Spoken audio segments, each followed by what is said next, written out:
In today's video, I'm going to teach you how to manage custom fields and columns in Monday.com.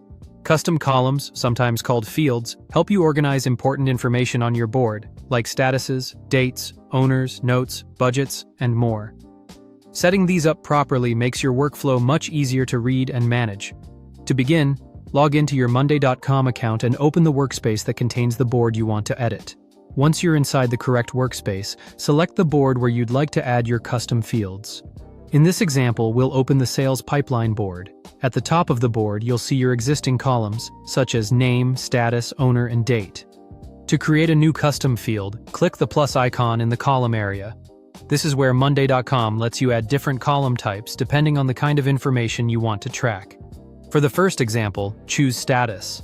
A status column is useful when you want to track progress using labels, such as working on it, stuck, completed, or any custom stage that matches your process. After adding it, rename the column to Progress Tracking. Giving columns clear, specific names is a simple but important way to make your board more understandable for everyone who uses it. If needed, edit the labels inside that status column so they match your workflow.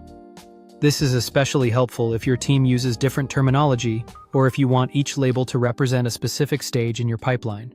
Next, click the plus icon again to add another column. This time, select Date.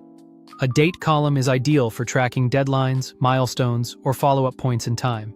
Rename this column to Expected Close Date so it clearly reflects its purpose on the sales pipeline board. Now click the plus icon one more time to add another column and select Text. A text column is best for flexible information that doesn't fit into a preset format. You can use it for comments, short details, or reminders. Rename this column to Notes so it's easy to identify at a glance. If you create a column that you no longer need, you can remove it. To do that, click the three-dot menu beside the column you created. From the menu, select Delete, then click Delete again to confirm the action.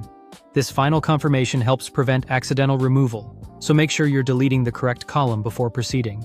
And that's how to manage custom fields and columns in Monday.com. You learned how to open a board, add status, date, and text columns, rename them for clarity, customize status labels, and delete a column when necessary.